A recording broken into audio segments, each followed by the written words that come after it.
चलिए class start की जाए आज की। तो वहीं से स्टार्ट करते हैं जहाँ पे लास्ट क्लास कंप्लीट हुई थी। 5 मिनट के लिए रिवाइज करते हैं, फिर उसके बाद उससे आगे देखेंगे। मैंने आपको बताया था कि अगर आपके पास एक सर्कुलर कॉइल है, ठीक है, और उससे क्या फ्लो हो रही है? करंट फ्लो हो रही है। क्या फ्लो हो रही है? करंट फ्लो हो रही है। इस तरह से आपके पास सर्कुलर कॉइल है ना। तो ये जो सर्कुलर कॉइल है, अगर इससे करंट फ्लो हो रही है तो ये कैसा बिहेव करती है? एक डाइपोल के जैसा। कैसा बिहेव करती है? डाइपोल के जैसा। अब डाइपोल के जैसा बिहेव करेगी तो जाहिर सी बात है इसके पास नॉर्थ और साउथ होगा। तो नॉर्थ और साउथ डायरेक्शन पता करने का क्या तरीका होता है? आप करंट की तरफ क्या करिए, पंजे को घुमाइए, जिस तरफ अंगूठा है उधर क्या होगा?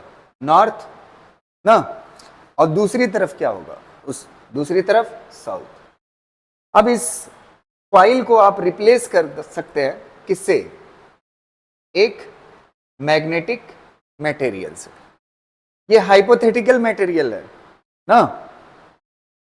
इस रिंग को रिप्लेस कर सकते हैं इससे, ठीक है। और मैंने ये भी बताया था कि ये जो साउथ होता है ये नेगेटिव चार्ज होता है, -m, और ये जो नॉर्थ होता है ये कैसा होता है? +m। ये नेगेटिव चार्ज और ये positive magnetic charge.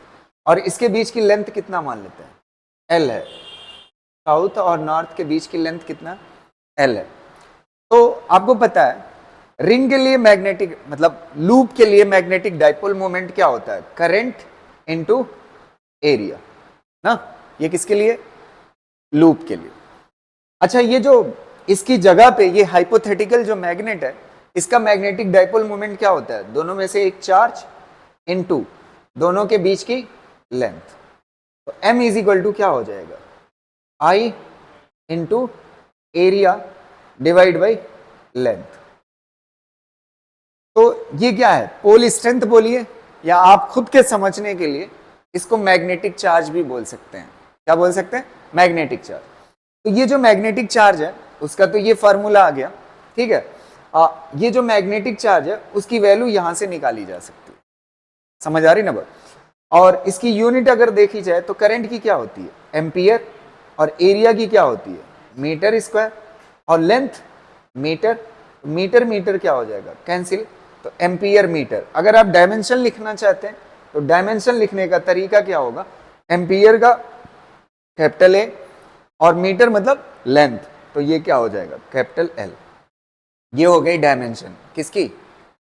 Pole strength या मैग्नेटिक चार्ज की। एक और कॉन्सेप्ट बताया था, और एक चीज आप कभी कंफ्यूज ना करिएगा।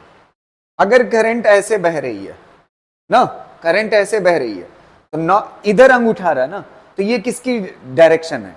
Magnetic dipole moment. किसकी? तो मैग्नेटिक डाइपोल मोमेंट हमेशा किधर से किधर होता है? मैंने आपको बताया नेगेटिव से पॉजिटिव चार्ज की तरफ। तो सीधा ये मैग्नेटिक डाइपोल, या तो ऐसे पहले नॉर्थ और साउथ बनाइए फिर डायरेक्शन डिसाइड करिए। समझ गए ना? तो बात तो सेम ही है, ठीक। अब इस कॉइल की जगह पे अगर सोलेनॉइड की बात करते हैं, सोलेनॉइड क्या होता है? नंबर ऑफ कॉइल्स का क्या होता है? कॉम्बिनेशन होता है। नंबर ऑफ कॉइल्स का क्या होता है? कॉम्बिनेशन होता है। तो एक कॉइल की जगह पे एक मैग्नेट आएगा, इसका इधर क्या होगा? नॉर्थ, और इधर क्या होगा? साउथ। ऐसे हर कॉइल की जगह पे एक एक मैग्नेट आएगा, और लास्ट कॉइल की जगह पे भी ऐसे एक आएगा, और इधर क्या होगा? नॉर्थ, इधर क्या होगा? साउथ। ना क्लियर रहेगा? अब आप देखिए, अगर मान लेते हैं इस सोलेनॉइड की डिस्टेंस कितना है? d। कितना है? d है, ठीक है। और पूरे की जगह पे एक मैग्नेट मानते हैं, एक मैग्नेट।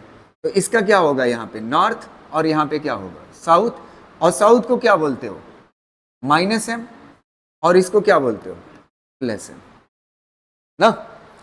तो एक बार मैग्नेट, जो ये येलो कलर वाला बार मैग्नेट, हाइपोथेटिकल मैग्नेट जो है, इसका मैग्नेटिक डाइपोल मोमेंट लिखना है तो दोनों में से एक चार्ज इनटू दोनों पोल के बीच की डिस्टेंस कितना हो जाएगा? d is equal to. अच्छा, इस पूरे सोलेनॉइड का मैग्नेटिक डाइपोल मोमेंट लिखना है तो एक रिंग का कितना होता है? Current into area. ऐसे ये कितने रिंग से बना हुआ है? n रिंग से। तो ये क्या हो जाएगा n टाइम्स। तो यहां से मैग्नेटिक चार्ज की वैल्यू कितना आ जाएगी n i a divide by क्या हो जाएगा डिस्टेंस ना। अगर इस वाले कॉन्सेप्ट में आओगे तो यहाँ पे नंबर ऑफ टर्न्स कितना था 1 था, तो यहाँ पे क्या हो जाएगा 1 हो जाएगा, आई ए डिवाइड बाई एल हो जाएगा, डिस्टेंस की जगह पे एल है यहाँ। क्लियर रहेगा? यहां तक मैंने लास्ट क्लास में पढ़ाया था ना। एक बात और बताता हूं मैं आपको काम की, ध्यान से सुनिएगा। अगर आपके पास एक बार मैग्नेट है इस तरह से, ये वाला दोनों पोल है, ये मान लेते हैं साउथ है और ये कौन सा है नॉर्थ ना। इसकी ये जो डिस्टेंस है इसको क्या बोलते हैं मैग्नेटिक लेंथ। क्या बोलते हैं मैग्नेटिक लेंथ। ये पोल्स के बीच की डिस्टेंस है ना। और ये वाली जो लेंथ होती है ये कैपिटल है, ये वाली लेंथ, ये पूरी समझ आ रही ना वो, ये पूरी लेंथ जो होती है ये, इसको बोलते हैं जियोमेट्रिकल लेंथ। क्या बोलते हैं जियोमेट्रिकल, क्या बोलते हैं जियोमेट्रिकल लेंथ। ठीक है, तो अगर आप देखोगे जियोमेट्रिकल लेंथ थोड़ा सा बड़ी है किससे मैग्नेटिक लेंथ से, तो इसका जो रेशियो होता है अप्रॉक्स मैग्नेटिक लेंथ और जियोमेट्रिकल लेंथ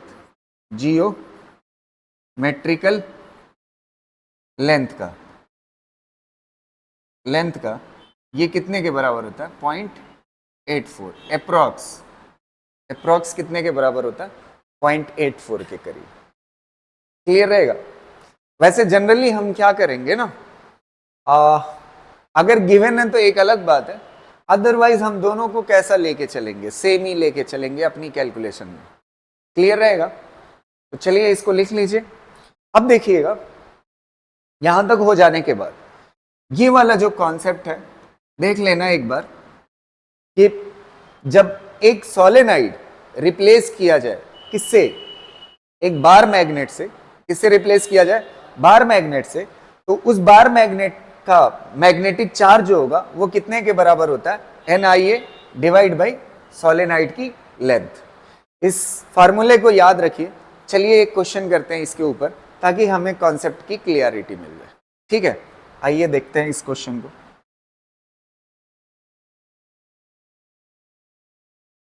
ठीक, ये क्वेश्चन है। चलिए, ए सोलेनाइड ऑफ लेंथ 10 सेंटीमीटर, एक सोलेनाइड है जिसकी लेंथ कितना है, ये जो सोलेनाइड है इसकी लेंथ कितना दिया हुआ है 10 सेंटीमीटर। ये सोलेनाइड की लेंथ कितना हो गई 10 सेंटीमीटर ना, ये 10 सेंटीमीटर हो गई। अब देखिए आगे कह रहा है इसकी रेडियस कितना है 1 सेंटीमीटर। सोलेनाइड की रेडियस जो है कितना है 1 सेंटीमीटर, यहां से यहां तक ये क्या हो जाएगा आधा रेडियस हो जाएगा। रेडियस कितना है 1 सेंटीमीटर, कंटेन्स 200 टर्न, इसमें जो टर्न है वो कितने 200, और करंट कितना बह रही है इसके through 10 ampere. Find the magnetic field at a point on the axis at a distance at distance, यहां पे डिस्टेंस लिख लीजिएगा, at a distance 10 centimetre from the centre. Axis वाले लाइन में, ये वाली लाइन क्या कहलाएगी एक्सिस वाली लाइन ना। एक्सिस वाली लाइन में इस सोलेनाइड के यहां पे मान लेते हैं सेंटर है, क्या है सेंटर, तो ये टोटल कितने का है 10 सेंटीमीटर, तो आधा कितना हो जाएगा 5, आधा कितना हो जाएगा 5। कह रहा है इसके सेंटर से 10 सेंटीमीटर पे, कितने सेंटीमीटर पे 10 सेंटीमीटर पे एक पॉइंट है, यहां पे एक पॉइंट है, इस पॉइंट P पे इस सोलेनाइड की वजह से मैग्नेटिक फील्ड कितनी होगी, इस सोलेनाइड की वजह से मैग्नेटिक फील्ड कितनी है। तो चलिए ट्राई करते हैं। सबसे पहले हम इस क्वेश्चन को आसान बनाने के लिए एक जुगाड़ ढूंढते हैं, और वो जुगाड़ क्या है ध्यान से समझिएगा। इस सोलेनाइड की जगह पे एक मान लेते हैं बार मैग्नेट, क्या मान लेते हैं बार मैग्नेट ना, मान लिया। और एग्जाम्पल के लिए यहां पे मान लिया, फॉर एग्जाम्पल ना, यहां पे मान लिया -m चार्ज, -m चार्ज मतलब साउथ, और यहां पे मान लिया क्या चीज, +m। भाई बार मैग्नेट मान लिया तो इसमें 2 चार्ज होंगे। और अभी हमने पढ़ा है इसका, इसी सोलेनॉइड की जगह पे ये रिप्लेस हुआ है ना, तो इसकी पोल स्ट्रेंथ अगर पता करना हो तो अभी फार्मूला पढ़ा है NIA, कल भी पढ़ा था ये फार्मूला, फिर से आज रिपीट पढ़ा है, NIA divide by distance. Distance आपको साफ साफ दी हुई है, कितना है सोलेनॉइड की लेंथ, 10 सेंटीमीटर मतलब 0.10। नंबर ऑफ टर्न्स कितना दिया हुआ है, 200।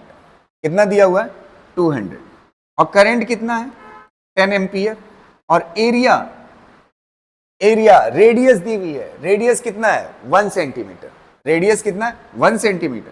तो रेडियस 1 सेंटीमीटर है तो यहाँ पे कितना हो जाएगा, पाई, सेंटीमीटर को मीटर में बदल लीजिए, 0.01। ये क्या हो गई रेडियस, पाई r² होता है ना एरिया। तो जब आप इसको सॉल्व करेंगे आपको पता है आंसर कितना मिलेगा, 2 पाई। चेक कर लीजिएगा कितना मिल जाएगा, 2 पाई। तो आपको पोल स्ट्रेंथ मिल गई। अब आपको अगर याद करें, इलेक्ट्रोस्टैट में इस तरह के क्वेश्चन आपने किए हैं, एक डाइपोल है जिसका -m चार्ज और ये क्या है, +m चार्ज, और इसका ये सेंटर है, ये कितना है 5 सेंटीमीटर, और ये कितना है 5 सेंटीमीटर। सेंटर से कोई पॉइंट है यहाँ पे, और ये कितनी दूरी है 10 सेंटीमीटर। इस वाले पॉइंट P पे आपको क्या बताना है, मैग्नेटिक फील्ड बताना। ये आपको करा चुका हूं मैं इलेक्ट्रोस्टैट में। इसको एक्सियल पॉइंट बोलते हैं।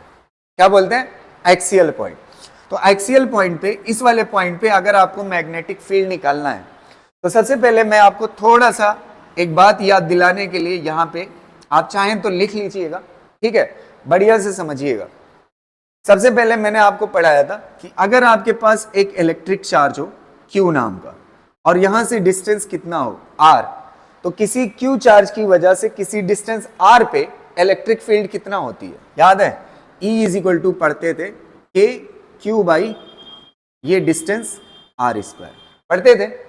तो ऐसे ही अगर आपके पास मैग्नेटिक चार्ज हो M, और उसकी वजह से किसी डिस्टेंस R पे फील्ड बताना हो, तो आपको पता है मैग्नेटिक फील्ड होगी, और ये कितने के बराबर होगी, मैग्नेटिक फील्ड बराबर होगी K, और Q की जगह पे क्या होगा M मैग्नेटिक चार्ज, और डिवाइड बाई क्या हो जाएगा R² ना।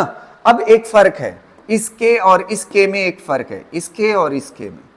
ये वाला जो K होता है ये 1/4 पाई एप्सिलॉन नॉट होता है, इलेक्ट्रोस्टैटिक कांस्टेंट ना। और ये जो मैग्नेटिज्म में K होता है, वो K जो होता है वो μ0/4 पाई के बराबर। कितने के बराबर होता है, μ0/4 पाई। बस इतना सा फर्क है। तो क्या याद रहेगा, कांस्टेंट इलेक्ट्रिक फील्ड वाला बदल जाएगा किसके, मैग्नेटिक फील्ड वाले में, और जहां पे इलेक्ट्रिक चार्ज था वहां पे क्या आ जाएगा, मैग्नेटिक चार्ज, और दूरी का फार्मूला क्या रहेगा, सेम रहेगा। समझ आ रहे ना। तो ऐसे ही देखिएगा, अब ये कौन सा चार्ज है, पॉजिटिव। अब मैंने बताया था जब किसी पॉइंट पे आपको फील्ड देखनी हो, क्या देखनी हो, फील्ड, तो उस पॉइंट पे आप कैसा चार्ज मान लोगे, टेस्टेड, पॉजिटिव। तो ये पॉजिटिव चार्ज इस पॉजिटिव चार्ज को क्या करेगा, रिपेल करेगा। रिपेल करेगा तो मतलब इस तरफ फील्ड लगेगी, और ये फील्ड किसकी वजह से होगी, पॉजिटिव चार्ज। अब इसको इरेज कर सकता हूं ना, आपने कॉपी कर लिया होगा, ठीक है, याद रखिएगा इस बात को, अभी मैं यूज करूंगा ना। फार्मूला B वाला देख लीजिए, कौन सा, magnetic constant, magnetic charge divide by R², इसका यूज करेंगे, ठीक है। देखिएगा ध्यान से, इस पॉजिटिव चार्ज की वजह से रिपेल होगा, तो इधर फोर्स लगेगा, जिस तरफ फोर्स लगेगा उधर फील्ड होगी, और ये फील्ड किसकी वजह से होगी, पॉजिटिव चार्ज की वजह। अच्छा, ये यहां पे कौन सा है, निगेटिव चार्ज। निगेटिव चार्ज इस वाले पे कैसा चार्ज माने हो, पॉजिटिव, तो इसको क्या करेगा, अट्रैक्ट, तो ये किसकी वजह से फील्ड होगी, नेगेटिव की ना। अब एक चार्ज की वजह से किसी पॉइंट पे फील्ड का फार्मूला अभी पढ़ा था, B पॉजिटिव अगर आपको लिखना है तो कितने के बराबर होगा, K, और K मतलब क्या होता है, μ0/4 पाई, और क्या हो जाएगा M डिवाइड बाई डिस्टेंस कितना है यहां से यहां तक, ये तो 5 है, और टोटल कितना है 10, 10 में से 5 जाएगा तो कितना बचेगा, ये 5 सेंटीमीटर में है तो किस में बदल लीजिए, स्क्वायर होता है डिस्टेंस का, k m divide by r square. ऐसे निगेटिव वाला म्यू नॉट अपॉन 4 पाई, और चार्ज कितना है m, और दूरी ये पॉइंट यहां से कितनी दूर है 15 सेंटीमीटर मतलब 0.15, और इसका क्या कर दोगे स्क्वायर। समझ आ रही ना बात। आपको चाहिए क्या यहाँ पे नेट फील्ड, क्या चाहिए नेट फील्ड, तो B net is equal to क्या होगा, कौन बड़ा है फील्ड, ये चार्ज करीब है ना, इसकी दूरी क्या है कम, तो फील्ड क्या होगी ज्यादा, बाकी चीजें तो सेम ही है ना, तो ये वाली फील्ड ज्यादा है और ये वाली फील्ड कम, तो नेट फील्ड किधर होगी इधर ही होगी, और अपोजिट है तो क्या हो जाएगा सबट्रैक्ट, तो बी पॉजिटिव में से बी नेगेटिव क्या कर दोगे माइनस ना, तो आपको बी नेट निकल आएगा। ठीक है, अभी इस क्वेश्चन में एक और चीज सिखाना है, अभी आपको कंप्लीट नहीं है, ठीक है, उस चीज को मैं अभी बताता हूं, हालांकि इस क्वेश्चन के अकॉर्डिंग तो आंसर हो गया आपका, समझ आ रही ना बात, और इस क्वेश्चन को इसलिए कराया हूं ताकि आपको क्लियरिटी मिले, अगली बात जब बताऊंगा तो आपको पूरा कॉन्सेप्ट क्लियर हो जाएगा। ठीक है, तो इसको कॉपी कर लीजिए यहां तक, इसका डिफरेंस निकाल ले जाओगे ना, मैं एकदम हल्का है, m की वैल्यू तो यहां तो आ ही चुकी है ना, ये m की वैल्यू कितना है 2 पाई ना, और इस चार्ज की भी वैल्यू कितना है 2 पाई, आपको इसमें से इसको माइनस करना है, बी नेट निकल आएगा। अब बी नेट किधर होगा, एक चीज और मैं आपको याद दिला दूं, डाइपोल मोमेंट किधर होता है निगेटिव से पॉजिटिव चार्ज, नेट फील्ड भी किधर है इधर है, तो एक्सियल पॉइंट है ना, ये कौन सा पॉइंट कहते थे डाइपोल में, अगर याद हो एक्सियल पॉइंट, तो एक्सियल पॉइंट में फील्ड किधर की तरफ होती है, जिस तरफ डाइपोल मोमेंट होता है, डाइपोल मोमेंट नेगेटिव से पॉजिटिव चार्ज की वजह से, डाइपोल मोमेंट नेगेटिव से पॉजिटिव चार्ज की तरफ, तो फील्ड भी किधर होती है एक्सियल पॉइंट पे, डाइपोल मोमेंट। अभी आगे सिखाता हूं, सारी चीजें क्लियर हो जाएगी। ठीक है, तो अभी पूरा मतलब हो जाएगा कंप्लीट, सारी चीजें समझ आ जाएगी। ठीक है, इसको पहले कॉपी कर, क्वेश्चन तो समझ आ गया होगा, इलेक्ट्रोस्टैट बस समझे रहो, बहुत अच्छा हो जाएगा आपका मैग्नेटिज्म। ठीक, कॉपी करिए। आगे एक चीज और, इसको अभी क्वेश्चन में कॉन्सेप्ट पूरा कंप्लीट नहीं हुआ है, कुछ चीजें और बतानी है। ठीक है, एक तरफ हेडिंग डालिएगा इलेक्ट्रिक फील्ड,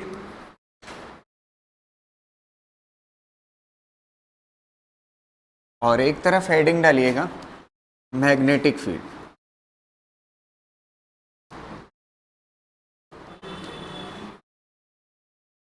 ना, इलेक्ट्रिक फील्ड और एक तरफ मैग्नेटिक फील्ड।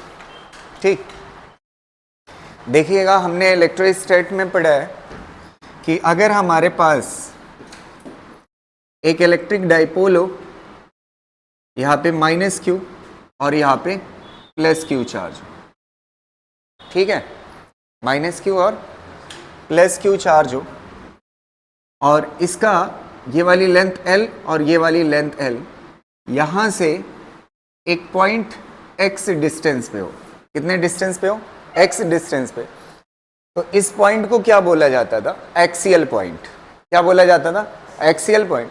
और जब हमने इसकी इलेक्ट्रिक फील्ड पढ़ी थी तो उस इलेक्ट्रिक फील्ड का फार्मूला हमारे पास आया था, electric field is equal to 2kp by x cube आया था ना, के इलेक्ट्रोस्टैटिक कांस्टेंट 1/4πε0, p क्या होता है इलेक्ट्रिक डाइपोल मोमेंट, और x जो है सेंटर से डिस्टेंस है एक्सियल पॉइंट की।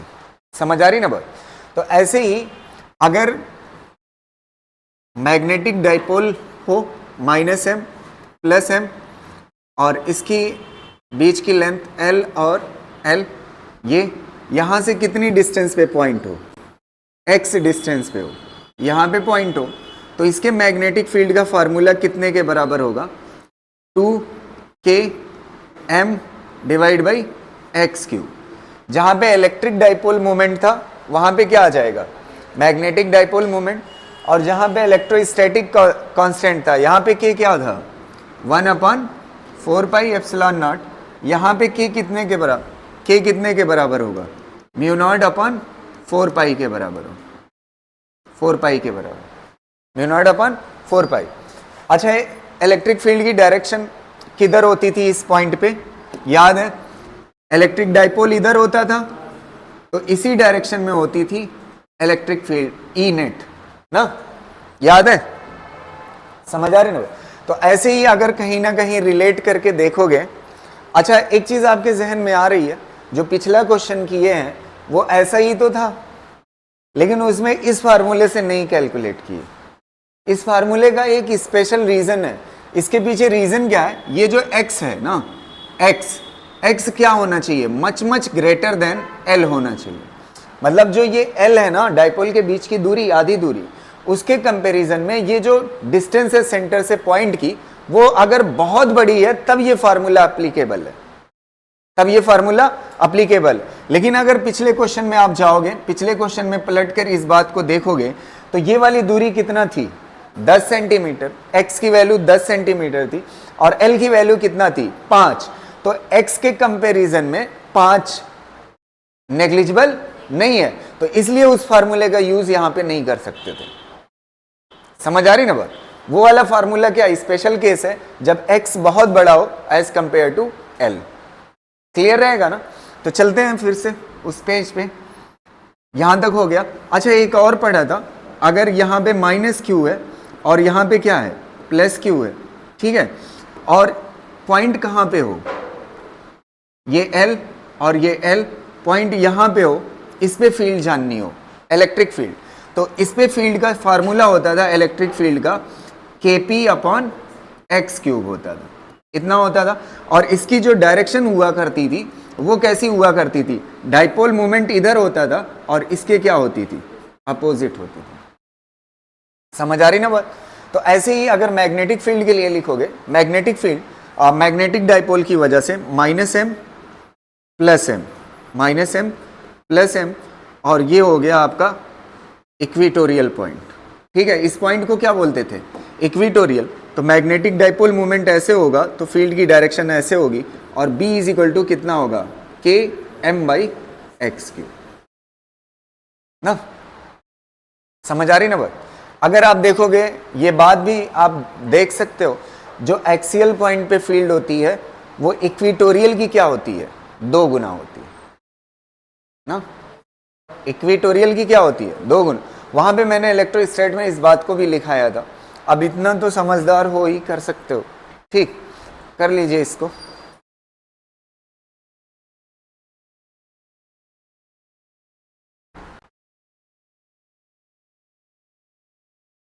तो ये तो था एक्सियल पॉइंट और ये क्या था? इक्वेटोरियल। अब देखेंगे एट एनी पॉइंट, क्या देखेंगे? Eight any point. Next page पे देखते हैं इस चीज को।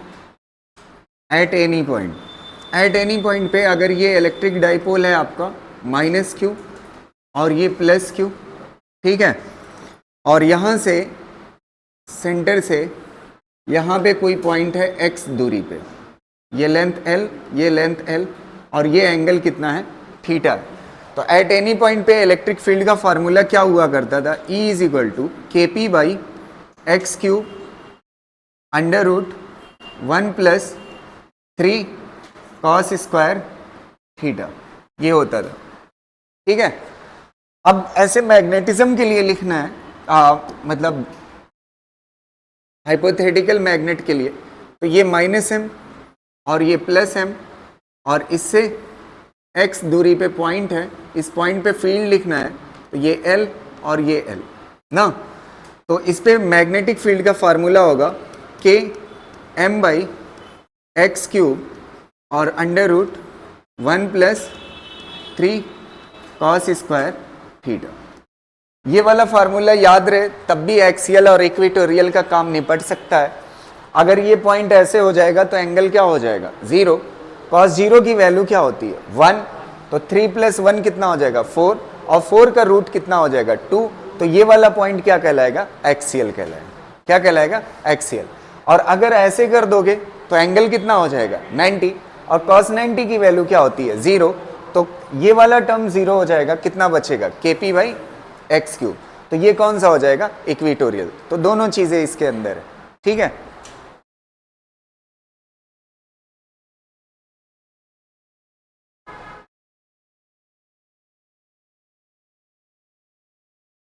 चलिए कुछ क्वेश्चन देख लेते हैं इस पे। हो गया, कराएं क्वेश्चन, देखिएगा। एक डाइपोल ऐसे है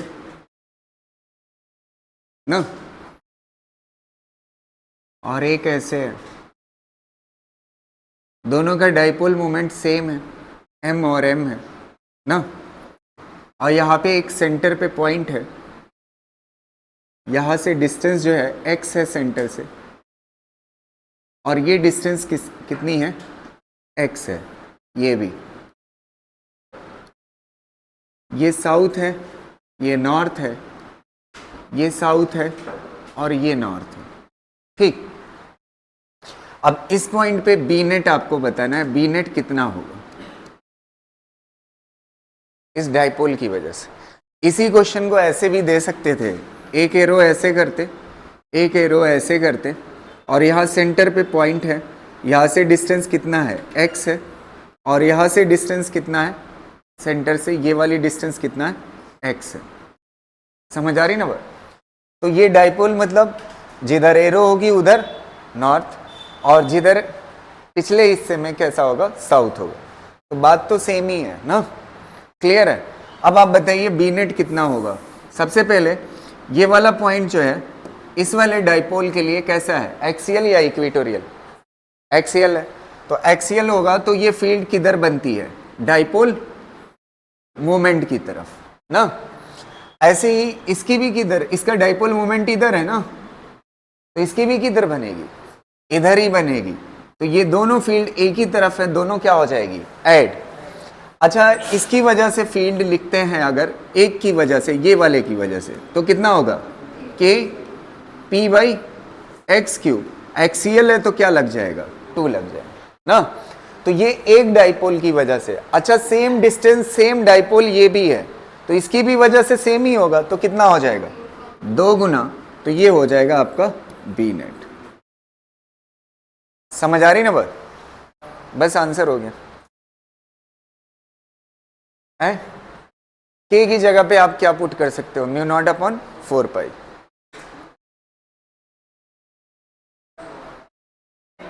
है, हाँ m है, ये इलेक्ट्रिक वाला लिख दिया है क्या मैंने, m होगा ना।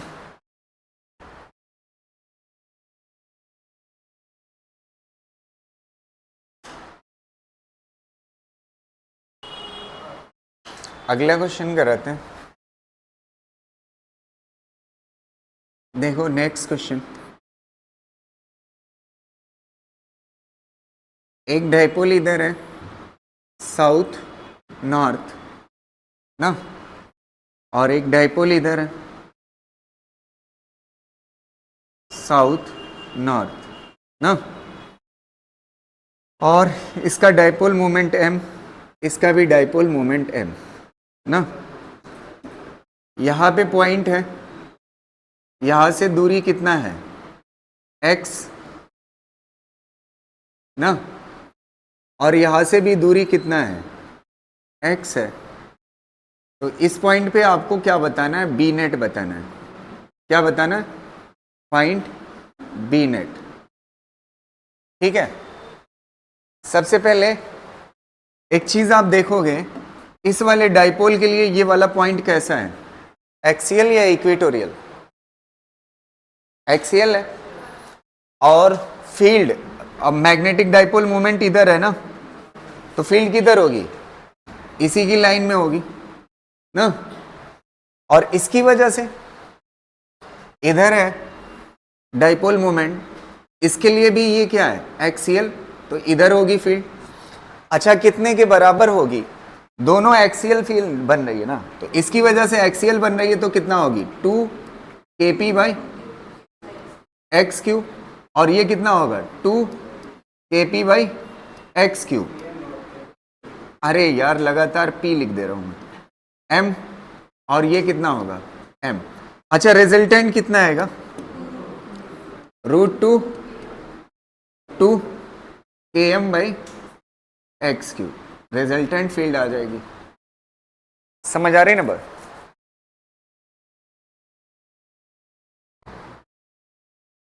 अगला करें? ठीक, नेक्स्ट क्वेश्चन देखिए। एक डाइपोल इधर,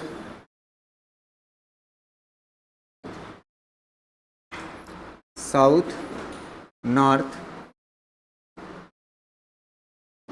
एक डाइपोल यहाँ पे है, साउथ नॉर्थ, यहाँ पे पॉइंट है, यहाँ पे, यहाँ से कितना दूरी है x, और यहाँ से भी कितना दूरी है x। आपको इस पॉइंट पे बी नेट बताना है, बी नेट कितना होगा, ट्राई कर सकते हैं, एकदम सिंपल है। इसके लिए ये पॉइंट कैसा है, एक्सियल है, और डाइपोल मोमेंट जिस तरफ होता है उधर ही एक्सियल में फील्ड बनती है ना, ये हो गया। अच्छा, इसके लिए ये कैसा है, इक्वेटोरियल। अच्छा, इसके डाइपोल मोमेंट के कैसी बनेगी फील्ड, अपोजिट बनेगी इक्वेटोरियल, तो ये इधर बन जाएगी ना। अच्छा, ये बताओ ये वाली फील्ड कितने के बराबर, ये तो एक्सियल वाली है ना, एक्सियल वाली कितना 2 kp बाई एक्स, अरे यार एक्स क्यूब, और ये वाली कितना होगी km बाई एक्स क्यूब ना। तो नेट कितना आएगी, माइनस हो जाएगी, अपोजिट है तो कितना हो जाएगी km बाई एक्स क्यूब ना, बस आंसर हो जाएगा।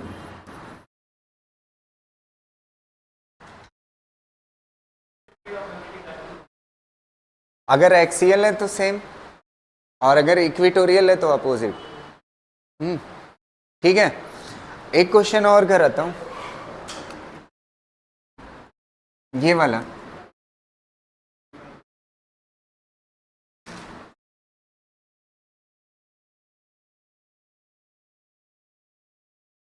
ना, दोनों का डाइपोल मोमेंट m और m के बराबर। आप चाहो मैग्नेट बनाओ चाहे ऐसे बना लो, कोई दिक्कत नहीं है ना। इधर कौन सा पोल है, साउथ, इधर कौन सा है, नॉर्थ। यहां पे एक सेंटर में इसके ना, यहां से x दूरी पे एक पॉइंट है, और इस वाले को थोड़ा सा और दूर कर लो ताकि फिगर सही लगे। यहां से भी कितना दूरी पे है, x दूरी पे ना, तो ये पॉइंट है, इस पे बी नेट बताना है कितना होगा ना। तो सबसे पहले आप देखोगे इसके लिए ये पॉइंट कैसा है, एक्सियल, तो जिस लाइन में डाइपोल मोमेंट होगा उसी लाइन में क्या हो, उसी डायरेक्शन में क्या होगी, फील्ड होगी, तो इसकी वजह से इधर फील्ड बनेगा, इसकी वजह से, एक मिनट। और इसके लिए, इस वाले डाइपोल के लिए ये वाला पॉइंट कैसा है, इक्वेटोरियल, तो इक्वेटोरियल में डाइपोल मोमेंट के क्या होती है, अपोजिट फील्ड बनती है, तो ये इधर बनेगी। अच्छा, दोनों का डाइपोल मोमेंट कैसा है, सेम है, दोनों का डाइपोल मोमेंट कैसा है, सेम है। तो अब देखिएगा, इसको सॉल्व करते हैं। ये कितने के बराबर आएगा, कितना आएगा, ये वाले के लिए ये वाली फील्ड कैसी है, एक्सियल, एक्सियल पे कितना होगा 2 km बाई एक्स क्यूब, और ये वाला कितना होगा, इक्वेटोरियल है तो कितना होगा km बाई एक्स क्यूब। अच्छा, इसको क्या मान लीजिए, मान लेते हैं कुछ ऐसे p नाम दे दीजिए, कितना हो जाएगा p, और ये कितना हो जाएगा 2p।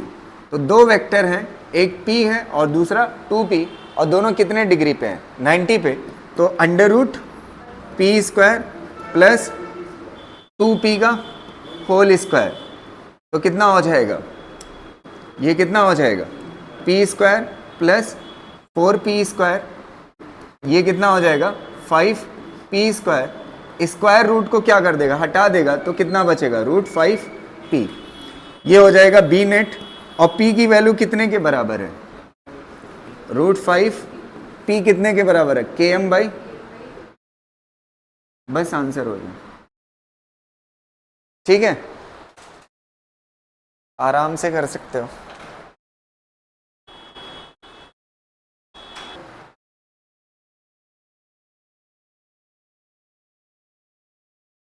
अगला क्वेश्चन कराता हूं, ठीक है।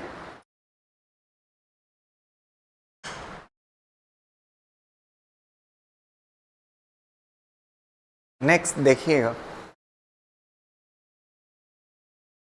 ये मेरे ख्याल से नीट में आया हुआ क्वेश्चन है, एग्जैक्ट मुझे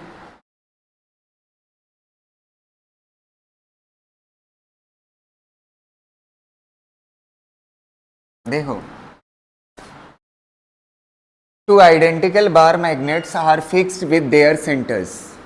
ये दो बार मैग्नेट है ना, और दोनों के सेंटर फिक्स्ड है एट ए डिस्टेंस, कितना डिस्टेंस अपार्ट, ये वाली डिस्टेंस कितना है, डी डिस्टेंस। दोनों का सेंटर एक दूसरे से कितने डिस्टेंस पे है, डी डिस्टेंस पे। A stationary charge Q is placed at P in between the gap of the two magnets at a distance D from the center O। ये वाला कौन सा पॉइंट है, सेंटर O है। यहां से D डिस्टेंस पे एक पॉइंट है जिसका नाम क्या है, P है, जिसका नाम क्या है, P है। यहां पे एक कौन रखा हुआ है, स्टेशनरी चार्ज। कैसा charge, stationary charge, stationary charge यहां पे रखा हुआ है। अब कह रहा है ये जो स्टेशनरी चार्ज है शोन इन फिगर, फिगर के हिसाब से रखा हुआ है यहाँ पी पे। अब आपसे कह रहा है फाइंड दी, आगे लिखी हुई लाइन लिख लेना, find the net magnetic force, net magnetic force, net magnetic force on the charge ना। ये जो चार्ज है इस पे नेट मैग्नेटिक फोर्स कितना होगा, ठीक है। कह रहा है डायरेक्शन अलोंग दी पीओ होगा, जीरो होगा, दो ऑप्शन जीरो लिखा हुआ है कितना होगा। तो सबसे पहले यहां पे कुछ करने की जरूरत नहीं है। अगर कोई भी स्टेशनरी चार्ज मैग्नेटिक फील्ड में रखा हो तो उस पर मैग्नेटिक फोर्स नहीं हो सकता, मैग्नेटिक फोर्स क्या होगा, जीरो होगा, सीधा सा कोई भी टिक कर दो जीरो वाला। समझ आ रही ना बात। अगर कोई stationary magnetic charge, stationary charge magnetic field में रखा हो तो उस पे मैग्नेटिक फोर्स नहीं लग सकता, ठीक है। कर लीजिए इसको।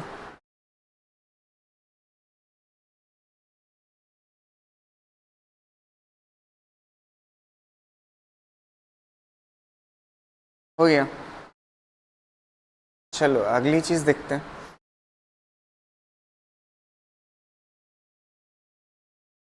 हेडिंग डाल लीजिए, नेट मैग्नेटिक मोमेंट।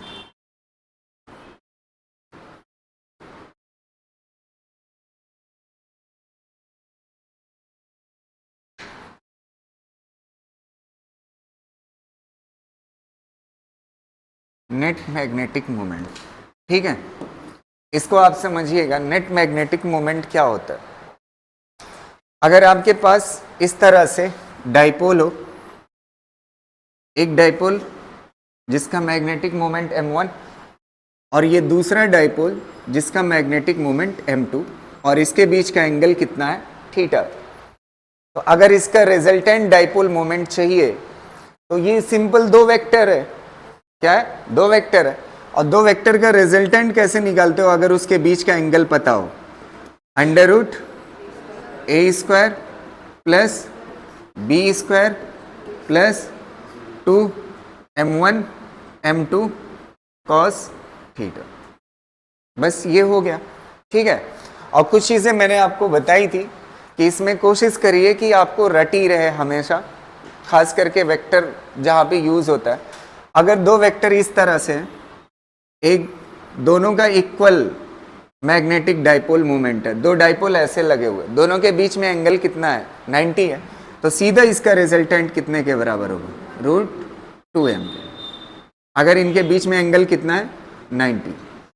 और अगर दो डाइपोल ऐसे हैं ना, इस तरह से, और इनके बीच में एंगल जो है, दोनों का डाइपोल मोमेंट सेम है और इनके बीच का एंगल कितना है, 60 डिग्री, तो इसका सीधा रिजल्टेंट जो आएगा वो रिजल्टेंट जानते कितने के बराबर होगा, √3m।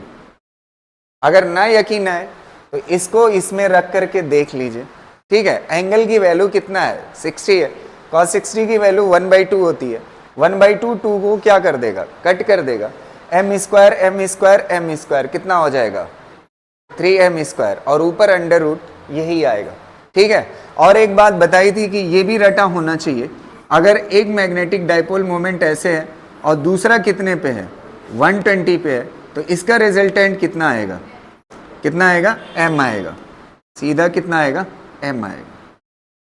ठीक है, cos 120 की वैल्यू कितना होती है -1/2, तो यहाँ पे 2 क्या हो जाएगा कैंसिल, यहाँ पे m square minus m square, एक m स्क्वायर कैंसिल हो जाएगा, सिर्फ क्या बचेगा m स्क्वायर, ऊपर रूट m आ जाएगा। ठीक है, ये तीनों चीजें आपको रटी रहनी चाहिए, इसको कर लीजिए। फिर एक बढ़िया सा क्वेश्चन मैं आपको देता हूं, आप उसको ट्राई करिए। लिख चुके, चलिए एक क्वेश्चन का जवाब दीजिएगा आप, मेरे ख्याल से आप दे सकते हैं।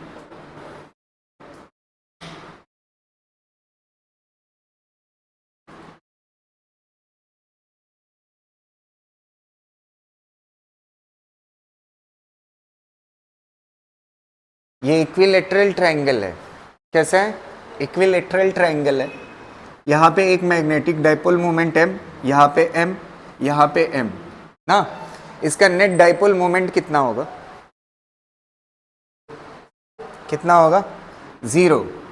ये वेक्टर में प्रॉपर्टी पढ़ाई है कि अगर कोई कंटिन्यूअस ट्रायंगल बनता है तो उसका नेट आंसर क्या होता है 0।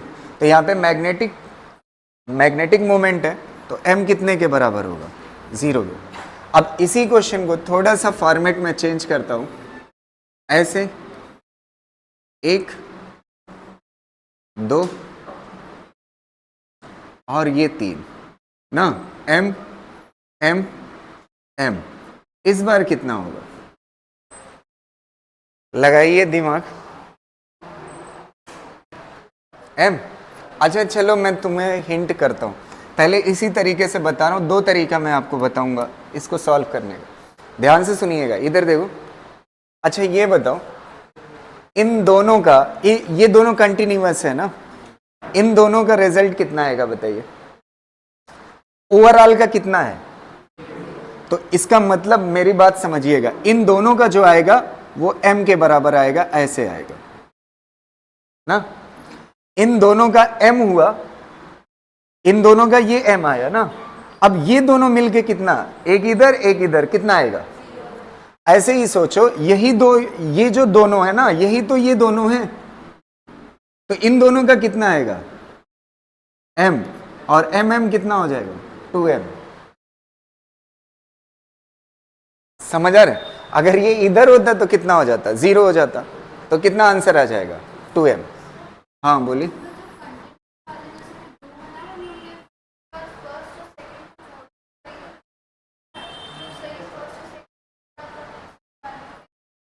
तो जोड़ने का तरीका क्या होता है, हाँ तो पहला और आखिरी जोड़ा ये m, और एक ऑलरेडी है ना तो 2m हो जाएगा। समझ आ रही ना, नहीं इन दोनों का है ना रिजल्टेंट, वो तीसरा तो अभी बचा हुआ है। एक और तरीका मैं आपको सिखाता हूं, ध्यान से सुनिएगा। आए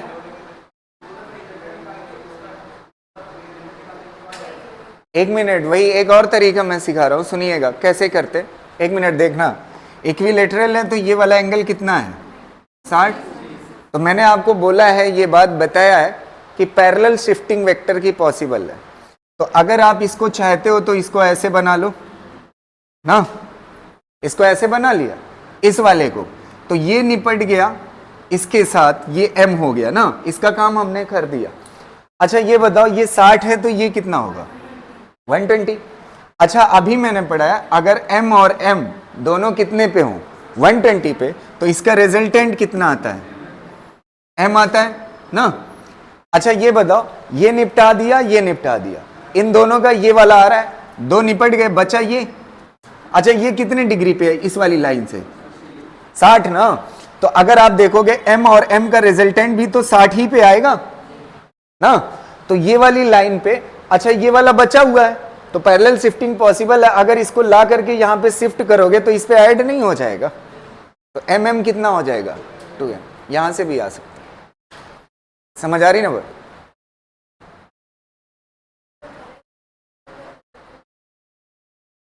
हाँ तब भी आएगा। हाँ √3m, फिर 90 पे लगा दो, हाँ तब भी वही आएगा। √3 का स्क्वायर करोगे 3m प्लस m, 4m का रूट। बहुत वैरायटी है इसको करने का। जैसे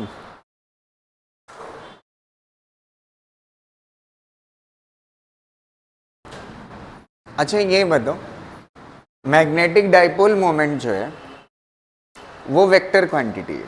कैसी है? Vector quantity. तो अभी आपने क्या निकालना सीखा है? दो मैग्नेटिक डाइपोल मोमेंट हो, तीन मैग्नेटिक डाइपोल मोमेंट हो, उसका क्या चीज निकालना? रिजल्टेंट डाइपोल मोमेंट ना। तो अगर मिसाल के तौर पे आपको क्या कहते हैं, दो डाइपोल दिया जाता है, दो डाइपोल दिया जाता है, ये दो डाइपोल है, ठीक है। इन दो डाइपोल से मैक्सिमम रिजल्टेंट कब मिल सकता है? दो डाइपोल से मैक्सिमम डाइपोल मोमेंट कब मिल सकता है? जब दोनों के बीच का एंगल 0 हो, दोनों एक ही लाइन में हो, तो mm कितना हो जाएगा? अगर दोनों का मैग्नेटिक डाइपोल मोमेंट सेम है। अब वेक्टर वाली बात याद है ना, दो वेक्टर से मैक्सिमम रिजल्टेंट कब मिलता है? जब दोनों किस में हो? एक डायरेक्शन में हो। तो एंगल क्या होता है? 0। और मिनिमम कब मिलता है? जब दोनों एक दूसरे से कितने पे हो? 180 पे हो। तो 180 पे अगर दोनों का डाइपोल मोमेंट है तो कितना हो जाएगा? 0 हो जाएगा। तो मैक्सिमम रिजल्टेंट कब मिलता है? जब दोनों एक डायरेक्शन में हो, दो से। और मिनिमम कब मिलता है? जब कैसे हो? अपोजिट हो। इसी प्रॉपर एक बात फील नहीं आ रही है? अच्छा मैंने ये भी पढ़ाया था, वेक्टर के बीच में मिनिमम एंगल जो हो सकता है वो 0 हो सकता है, और मैक्सिमम दो वेक्टर के बीच में एंगल 180 हो सकता है। 180 से ज्यादा नहीं हो सकता, 0 से कम नहीं हो सकता। तो रिजल्ट मतलब एंगल कितने से कितना वेरी करेगा? 0 से 180। तो जब 0 होगा एंगल दो वेक्टर के बीच में, तो रिजल्टेंट क्या होगा? मैक्सिमम। और जब 180 होगा तो मिनिमम। तो मतलब 0 से 180 रिजल्टेंट क्या करेगा? वेरी करेगा। तो जितना एंगल कम होगा दो वेक्टर के बीच में, दो डाइपोल के बीच में, उतना ज्यादा रिजल्टेंट मैग्नेटिक डाइपोल मोमेंट होगा। तो चलिए इस वाले क्वेश्चन को बताइएगा आप, ठीक है। इसमें देखिए कितना एंगल है? साउथ नॉर्थ कितना है? 90। इसमें कितना है? 180। और इसमें कितना है? 30। और इसमें 60। तो सबसे ज्यादा डाइपोल मोमेंट कब होता है? जब मिनिमम एंगल हो। किसमें होगा? सी में। तो मैग्नेटिक डाइपोल मोमेंट सबसे ज्यादा किसमें होगा? सी में। फिर उसके बाद डी में, फिर उसके बाद ए में, और फिर उसके बाद किसमें होगा? बी में सबसे कम होगा। बस यही क्वेश्चन था, ठीक है। हाईएस्ट किसमें होने जा रहा है? सी में।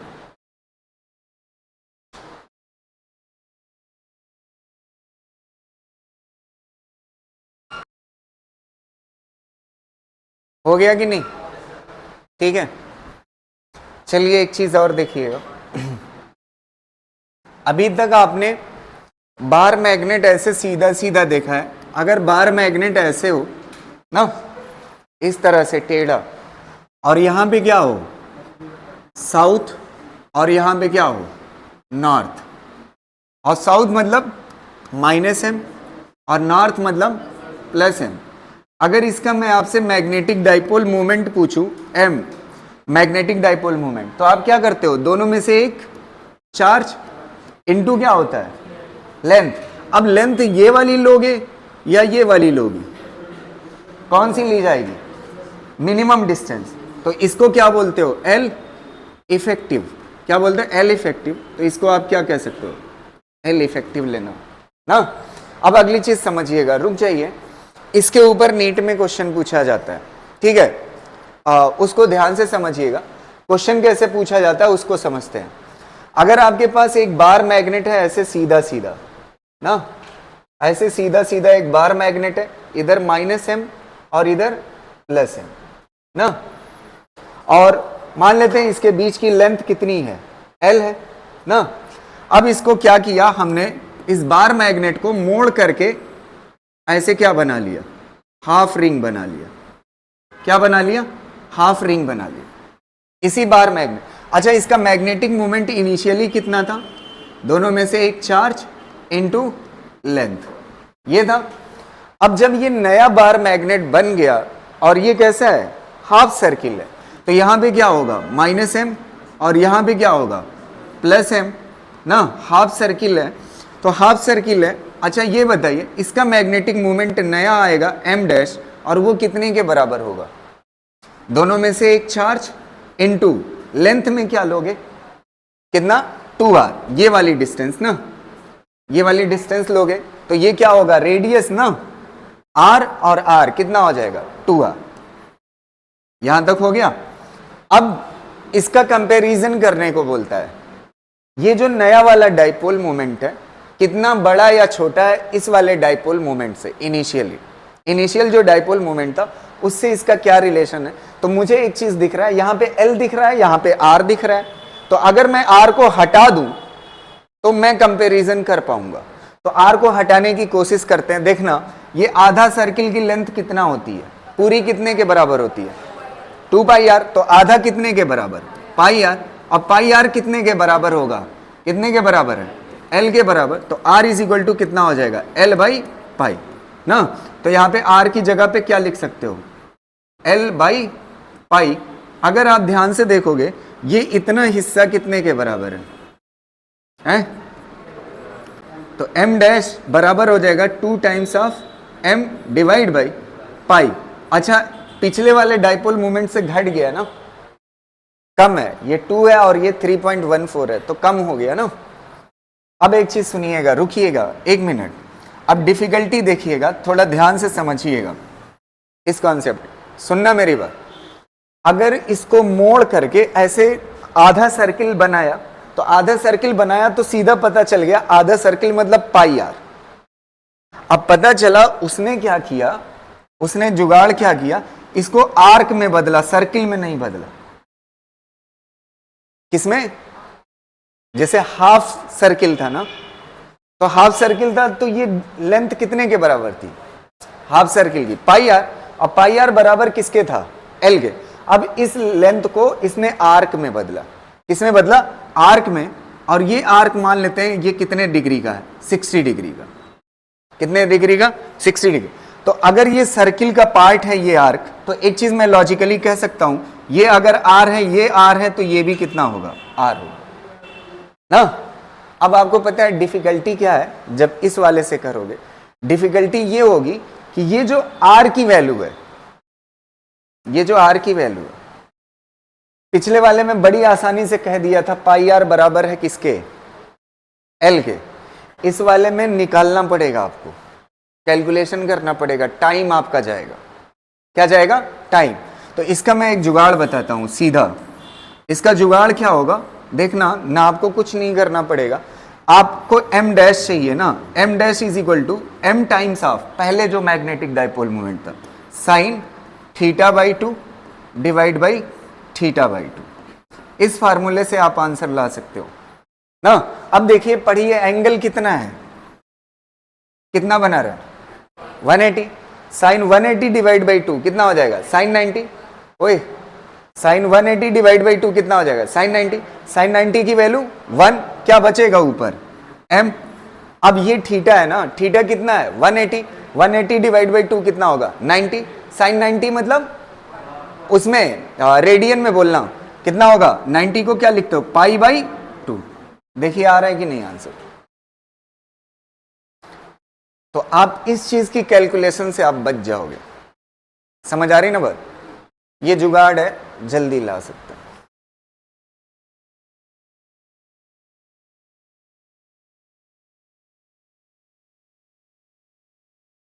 हो गया। एक क्वेश्चन का आंसर दीजिएगा आप। अगर इस वाले से जाओगे तो उसकी डिफिकल्टी दिखेगी, समझ आ रही, इससे जाओगे तो आसानी से। जी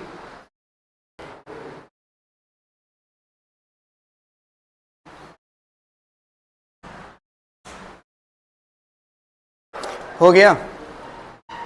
इस क्वेश्चन को करिएगा।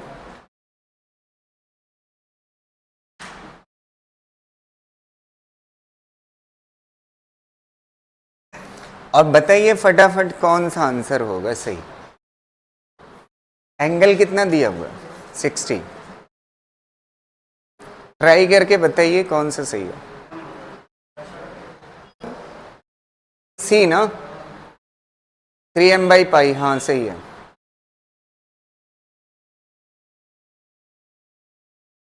ट्राई करो। फार्मूला क्या लगाया? m sine theta by 2 divide by theta by 2। ये m डैश, तो m, ये एंगल कितना है? 60, 60/2 कितना होगा? 30। साइन 30 की वैल्यू 1/2, तो ये m/2 हो गया। अच्छा ये कितना है? 60, 60/2 कितना हो जाएगा? 30। और 30 को रेडियन में क्या बोलते हैं? π/6। 6 नीचे लिखने से बेहतर है ऊपर लिख लीजिए, तो कितना हो जाएगा ना। जिसको रेडियन में ना बदलना है, π/180 को कितने से मल्टीप्लाई, कितने को बदलना था? 30 ना, 30 को बदलना था, तो 30 को मल्टीप्लाई। तो आपको समझ आया कितनी आसानी से इसको निकाल सकते हैं अगर ये बात पता है आपको। अदरवाइज लेंदी था, थोड़ा सा सॉल्व करना पड़ता, आता वहां से भी।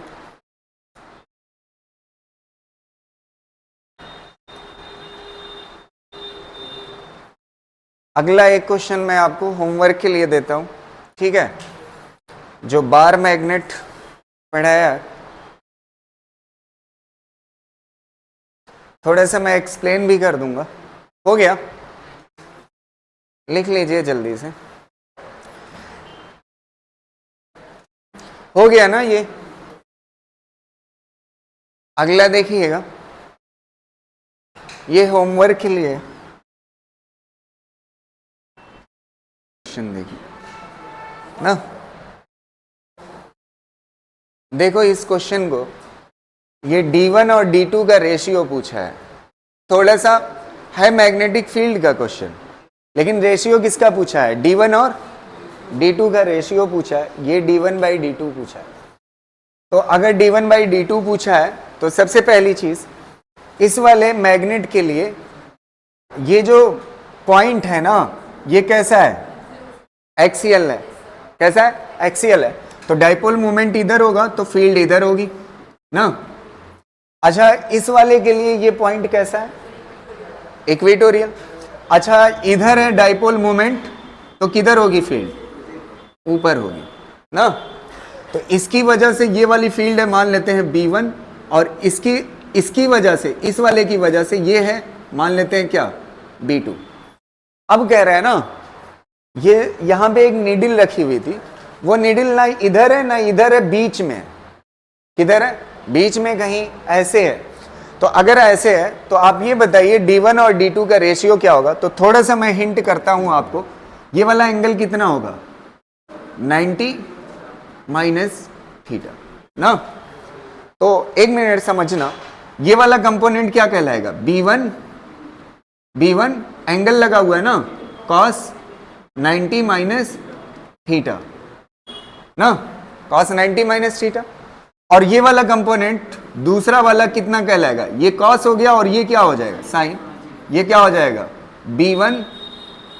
B1 sine 90 minus theta. ये एक हो गया ना। अब ऐसे इसको देखिए, ये वाला कंपोनेंट क्या कहलाएगा? B2 cos theta. और ये वाला क्या कहलाएगा? एक कंपोनेंट ये और दूसरा ये क्या कहलाएगा? B2 sine theta. अच्छा मैग्नेटिक नीडल किधर बनी हुई है? ऐसे बनी हुई है ना। इसका तो कंपोनेंट कर दिया, जिसका कंपोनेंट कर दिया उसका काम खत्म। अच्छा ये दोनों आपस में बराबर होंगे तभी तो नीडल ऐसे बनी रहेगी। तो ये दोनों को बराबर कर लो। B2 sine theta is equal to क्या हो जाएगा? B1 sine 90 minus theta. और साइन 90 माइनस थीटा क्या होता है? Cos theta. अच्छा B1 किसकी वजह से फील्ड है? इसकी वजह से। तो B1 में D1 है कि नहीं है? B1 कैसे लिखोगे? B1 क्या होता है? Km बाई एक्सीएल है ना, 2Km होगा, एक्सीएल है 2Km बाई D1 क्यूब, तो D1 दिख जाएगा। ऐसे ही जब B2 लिखोगे तो क्या दिखेगा? इसके लिए ये वाला पॉइंट कैसा है? इक्वेटोरियल, तो Km बाई D2 क्यूब। फिर उसके बाद दोनों आपस में बराबर है, D1 बाई D2 का रेशियो निकल आएगा। ठीक है, कर ले जाओगे ना, ट्राई करिएगा। ये थोड़ा सा अच्छा क्वेश्चन है, मैं कहा एक अच्छा करा देते हैं इस पे। फील्ड के ऊपर हल्के हल्के क्वेश्चन तो कर ही लिए। तो आज की क्लास यहीं तक, बाकी इससे आगे देख।